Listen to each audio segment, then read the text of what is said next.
Welcome to உடல் உயிர் YouTube channel. நம்ம சேனலை சப்ஸ்கிரைப் பண்ணிக்கோங்க. நிறையா வியூஸ் போகுது, ஆனால் யாருமே லைக் போட மாட்டேங்கிறீங்க.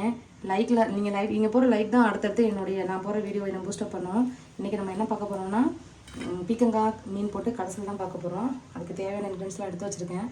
இவ்வளோ தூரம் போக போகிறதில்ல, இதில் ஒரு பீஸோ 2 பீஸோ சேர போகிறோம். இதெல்லாம் பொரிக்க போகிறோம். இது என்னென்னு பார்த்தீங்கன்னா வெங்காயம், பச்சை மிளகாய், கருவேப்பிலை. இதில் இந்த சின்ன ஐட்டத்தை வச்சு ஈஸியாக டக்குன்னு எப்படி செய்யலாம் நான் காட்டுறேன் உங்களுக்கு. தோல் செடுக்கும்போது கொஞ்சம் மேலோட்டமாக செஞ்சாலே போதும். பீக்கங்காய் தோலில் நாங்கள் எப்பயுமே தேங்காய் சட்னி அரைச்சிடுவோம். இது துவையலாகவும் அரைச்சி சாப்பிட்டுக்கலாம், சாப்பாட்டுக்கு அது இன்னும் நல்லாயிருக்கும். அதனால் தோலை ரொம்ப வேஸ்ட் பண்ணாமல் மேலே எடுத்துக்கோங்க. தோல் செதுக்கிட்டு உங்களுக்கு எப்படி செஞ்சு காமிக்கிறேன். கட்டுறதுக்கு தேவையான மீன், வெங்காயம் எல்லாத்தையும் வெட்டிக்கலாம்.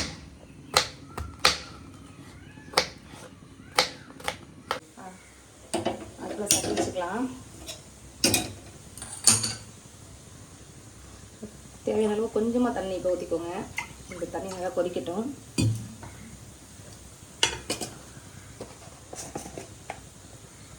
தண்ணியில் பார்த்தீங்கன்னா கொஞ்சம் மஞ்சத்தூள்,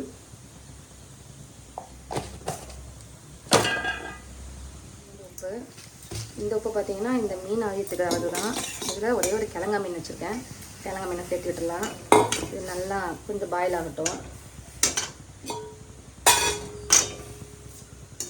மீன் பார்த்தீங்கன்னா கொஞ்சம் வெந்துருச்சு. இது கொஞ்சம் சூடு பார்க்காம இப்படி எடுத்துட்டு உடச்சி விட்டிங்கன்னா அந்த முள்ளை மட்டும் நம்ம எடுத்துடலாம். கடைசிலுக்கு தேவையான மீன் உள்ளே போயிடும். இந்த முள்ளெல்லாம் சாப்பிடும்போது நைஸாக எடுத்துடலாம். மேக்ஸிமம் முள்ளை கொஞ்சம் எடுத்து விட்டுட்டிங்கன்னா மசால் சூப்பராக இருக்கும்.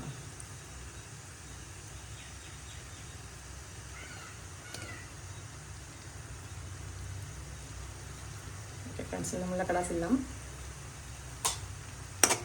இப்போ பார்த்தீங்கன்னா நல்லா உடச்சி விட்டாச்சு. இதில் பீக்கங்காய், வெங்காயம், பச்சை மிளகாய் எல்லாமே வெட்டி வச்சுருக்கேன். எல்லாத்தையும் அதில் சேர்த்து விட்டுடலாம். இதுக்கு தேவையான அளவு முன்னாடி மீனுக்கு தான் உப்பு போட்டோம். இப்போ காய்க்கு தேவையான உப்பு போட்டுக்கலாம். இப்போ பார்த்துட்டு பிறகு சேர்த்துக்கலாம். பீக்கங்காய்க்கு நிறையா உப்பு பிடிக்காது, அதனால் கம்மியாகவே போட்டுக்கலாம். தண்ணி சேர்த்து விட்டுடலாம்.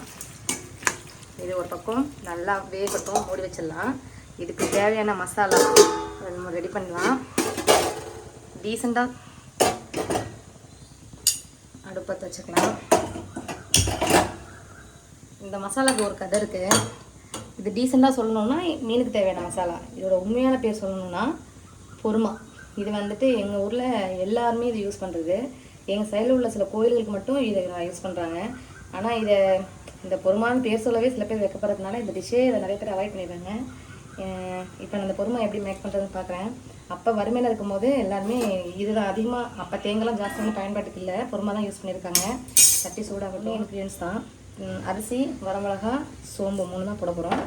சட்டி ஹீட்டாக இருந்ததுக்கப்புறம் அரிசி பொடினா தான் அரிசி படத்துலேருந்து பொரிஞ்சு வரும். காஞ்சி பொரிய ஆரம்பிச்சிச்சு தெரியுதா? டான்ஸ் ஆடிட்டு இருக்க சைடெலாம். இந்த நேரத்தில் 4 வரமிளகாவை சேர்த்துக்கலாம். போட்டு விட்டால் ஈஸியாக வறுத்துருவோம். கொஞ்சம் சோம்பு பயங்கர வாசம். இந்த மசாலாவுக்கு இந்த ஃப்ளேவர் தான். கொஞ்சம் வாட்டி எடுத்துக்கலாம். இந்த வாட்டி எடுத்துகிட்டு குறப்பாக அரைச்சிட்டிங்கன்னா நம்ம இந்த பொறுமா ரெடி ஆகிடும். இதை நீங்கள் நிறைய எந்த டிஷ் வேணாலும் போட்டுக்கலாம். பொறுமா கறிக்கு இதை அரைச்சி ஒரு வாரத்துக்கு நீங்கள் ஸ்டோர் பண்ணி வச்சுக்கலாம். எல்லா 3 ஐட்டமும் நல்லா வறுத்துருச்சு. முதல்ல நம்ம அடுப்பை ஆஃப் பண்ணிக்கலாம். அடுப்பை ஆஃப் பண்ணிவிட்டு கொஞ்சோண்டு மஞ்சத்தூள் போட்டு விட்டிங்கன்னா அந்த சூட்டில் மஞ்சத்தூள் அது ஒரு ஃப்ளேவராக ரெடியாக இருக்கும். இதை ஆறினோன்னே அரைச்சி பொடி பண்ணிக்கலாம். நம்மளோட பீக்கங்காய் மீன் கடைசியில் ரெடி ஆயிடுச்சு. கொஞ்சம் மசிச்சு விட்டுக்கலாம். நல்லா வெந்து வந்துடுச்சு. உப்பெல்லாம் பார்த்துட்டேன், உப்பெல்லாம் கரெக்டாக தான் இருக்குது. இந்த நேரத்தில் நம்ம ரெடி வச்ச பொறுமை பார்த்திங்கன்னா இப்படி 1-2 தான் அரைக்கணும். நைஸாக அரைக்க தேவையில்லை. ரெடி ஆகிடுச்சு. இது தூவிட்டு இறக்கலாம். பொறுமை போட்டு ரொம்ப நேரம் வைக்க தேவையில்லை. ஒரு செகண்ட் போதும். அப்படியே கிண்டிட்டு ஆஃப் பண்ணிங்கன்னா ரொம்ப சூப்பராக இருக்கும். கொஞ்சம் கூட போட்டுக்கலாம்.